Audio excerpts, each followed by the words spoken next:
Hey everyone, welcome to the top 10. Let's watch my top 10 favorite video game sequels. Video game sequels. This is a list I've been wanting to do after I did the video game remakes. Now I want to do sequels. Are sequels as good as their original?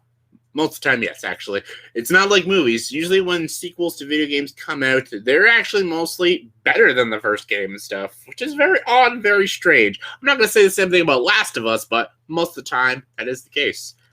And I'm going to be talking about some of those games. And for this top 10 list, I'm making some rules here. Because some video game sequels, I don't actually declare them officially sequels. All right, this is what I mean. I'm not going to include any of the Final Fantasy games. Like Final Fantasy 7, Final Fantasy 10, Final Fantasy 9, even though I guess they are sequels, but I don't classify them as straight sequels just because all the Final Fantasy games are different stories, different characters, different worlds. So I thought, like, half this list would be Final Fantasy, because Final Fantasy is my favorite video game franchise, but I decided not to put Final Fantasy on this top 10 list because I don't classify them as straight sequels. Like, I consider Final Fantasy X-2 a sequel, because it's a sequel to 10, but most of these games aren't sequels. They're their own stories. It's I guess, in the same world, but it's its own thing, almost like a spinoff. And that's why I'm also not including Crash Team Racing, because I don't consider that a straight sequel. I consider it a spin-off game. So that's my rules here. I have a few rules for these top 10 lists, just so we can narrow it down and talk about different games. That's basically the reasoning why I'm doing this. So let's get to it. Here's my top 10 favorite video game sequels. And as always, for our top 10 list, you got to have your honorable mentions. I'll bring the paper back, I swear. Honorable mentions are Mafia 2, Far Cry 3, Resident Evil 4, Sims 2, Tony Hawk Pro Skater 2, Sonic the Hedgehog 2, God of War 2, Doom Eternal, Assassin's Creed 4, Black Flag, and that's it. No, wait. Battlefront 2. Star Wars Battlefront 2. I lost my light. Sorry, people. All great games. Just couldn't make the top 10 list, but did my top 10 was my number 10. My number 10 is Shadow of the Tomb Raider. Shadow of the Tomb Raider is one of the new Tomb Raider games.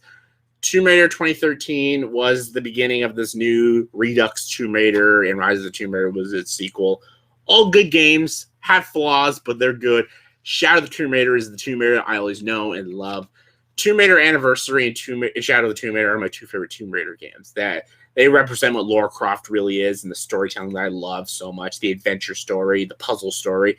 Everything that I love about Tomb Raider and Lara Croft is represented the best in Tomb Raider Anniversary and Shadow of the Tomb Raider. Shadow of the Tomb Raider has a great villain, has a great mythology, has some twisted scenes, actually has difficult puzzles. Tomb Raider usually is not very known for difficult puzzles, but this one does, and good side characters and a lot of good trophy hunting for a trophy hunter like myself. So Shadow of the Tomb Raider, amazing sequel. Coming in number 9 is Life is Strange 2. Life is Strange 2 is a game I never thought would be better than the first one, or even close. I'm wrong. Life is Strange 2 is incredible. Like, this is a game I'm actually now playing and taking my time playing, and it's an amazing story. And Life is Strange is a great story too, the first one, but the second one, a lot more deeper, has better main characters. It actually moves at a good pace. As much as I enjoy the first Life is Strange game, there's a few episodes, like all of episode 3 is like the most boringest shit ever. And then it gets good and brings in this awesome twist. But even when it's slow in Life is Strange 2, it's still enjoyable because you love these two main characters, Sean and Daniel, their relationship and their brotherly love and their relationship for each other is the soul of the game. And it makes the game enjoyable, and you're rooting for these characters to survive, and you're rooting for these characters to like get to Mexico at the end and, you know, have a happy ending and stuff. I won't spoil how the game ends. There's multiple endings to the game because it's a Telltale game, and your decisions affect everything and the outcome of the story. And it's an amazing game. If you love Telltale games, I definitely recommend Life is Strange 2. And if you just love a good story and a good dramatic story, definitely play Life is Strange 2. It's an amazing, amazing game. Number 8, God of War.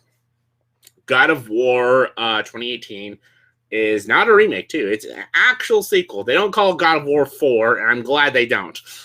God of War, it's almost like a brand new story for Kratos. Even though it is a sequel to God of War 3, he's taken on a whole new level because God of War 1, 2, and 3, and even Ascension is all Greek mythology. This is when he tackles Norse mythology, and it's interesting. And he has a son, he has to protect his son, and he has to find a new home because his wife passed. He has this brand new responsibility. We see Kratos in a whole new light, and a whole different story in this God of War game.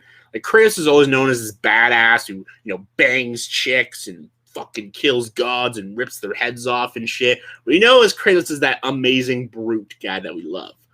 This is a whole new Kratos, and this is a very compelling game. His relationship with his son, he actually has something to lose in this game. Because in God of War, all of the God of War games, it's just himself. He's doing it for himself. This one, he actually is protecting his son that he loves more than himself. It adds a lot more care and weight to the game, and the Norse gods are awesome, and it's actually a more challenging game. As much as I love the first 3 God of War games, they were very easy games to me. This one was hard, especially the Platinum Trophy. I still haven't got the Platinum. I'll do it one day, but it's an amazing game, and it's a terrific sequel. Number 7, Kingdom Hearts 3. Kingdom Hearts 3, if you love Disney, as we clearly do, as you see in the background, you'll love this game. It's like Final Fantasy meets Disney. Who doesn't love that? Who wouldn't love something like that? Kingdom Hearts 1 and 2 were good, but Kingdom Hearts 3 is incredible. This is when Sora, Goofy, and Donald are going to worlds like Tangled and Arendelle from Frozen, the Toy Story world, Big Hero 6. You get to see old villains like Maleficent and stuff. It's a fucking good game. You get to drive the gummy ship, you get to look for coordinates, you get to look for amazing treasures on the Pirates of the Caribbean. A lot of cool stuff. If you love Disney and Final Fantasy, again, this is a game for you. Number 6, the only Xbox game I'll ever have on this, Gears of War 2. Gears of War 2 is an amazing game. It's the only game I ever played for Xbox. I played a little Halo, but Halo's just not my thing. Gears of War, definitely my thing. Gears of War 1, great game, spooky, terrifying, haunting, great atmosphere. Gears of War 2 brings that up tenfolds. Marcus Phoenix is badass. The story he has to go through is amazing. The twist is fantastic. The aliens are a lot more creepier. The game's a lot more challenging. And when you play an online 2-player game like I did, it's a lot more fun. So yeah, Gears of War 2, amazing. All right, number 5. I'm going with a weird one. Tekken 5. Tekken 5 is a great fighting game. Probably one of my favorite fighting games of all time. Even better than the Mortal Kombat games. And I love Mortal Kombat. Tekken 5 has just such a great story, and just staying up all night with my brother playing this game and beating this game and getting all these characters just brings great memories back for me.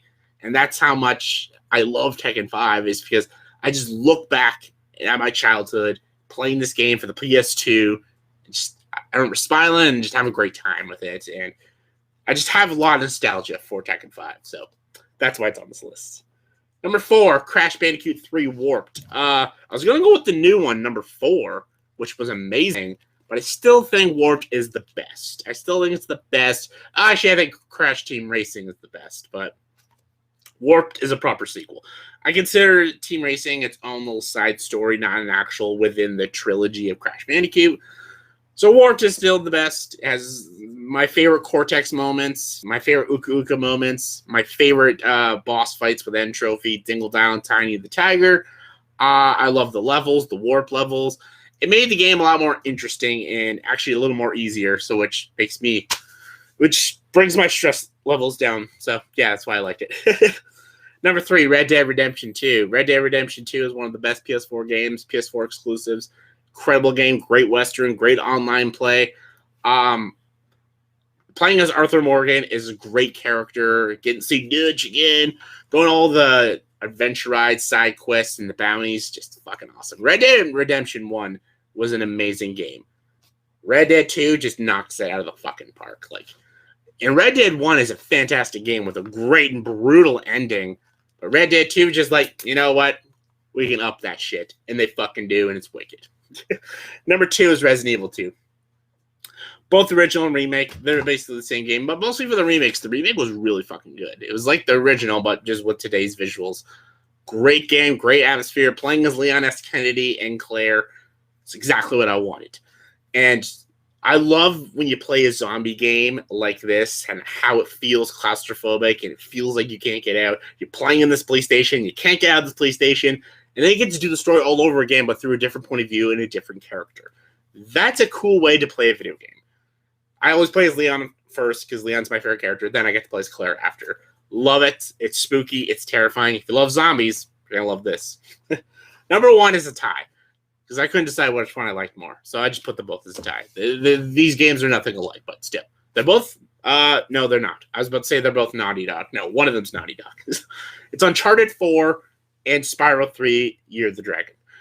Uncharted 4 is the amazing conclusion to Nathan Drake's story, and it's beautiful. It's got his brother Sam, and they have to go on this adventure together because Sam's in a lot of trouble. And then you get to meet this new villain and new side characters. You get to solve these new puzzles. And it's basically the ending of Nathan's story. And it's beautiful. It's amazing. Beautiful visuals. I fucking love everything about Uncharted 4. And I always thought Uncharted 2 was the best. Until 4 came out and it proved that theory wrong. So, Uncharted 4. Spyro 3, Year of the Dragon. Yeah, Spyro, I love Spyro. A big Spyro fan. I'm a bigger Spyro fan than my girlfriend Lindsay, actually. It's... She can't hear me, but she's sleeping over there. Anyways, Spyro the Dragon was a great game. Ripto's Rage was a great game. Year of the Dragon was even better. Capturing the Dragon Age, getting these gems, all these like different side characters were just awesome. Like Agent 99 and Sergeant Bird and Sheila and stuff. They're all great. The villain's great. Hunter finds love in the game. It's just an amazing game. It is one of my favorite Spyro games. Actually, my favorite Spyro game, and just it's childhood right there. So yeah, that was my top 10 personal favorite video game sequels, in my opinion. So in the comment section, please tell me what are your top 10 favorite video game sequels and your guys' opinions. Give me your thoughts and opinions. I said that already, but I'm tired. I don't know what the fuck I'm talking about. Comment below, let me know. And as always, like this video, please subscribe to this channel and join the dark side.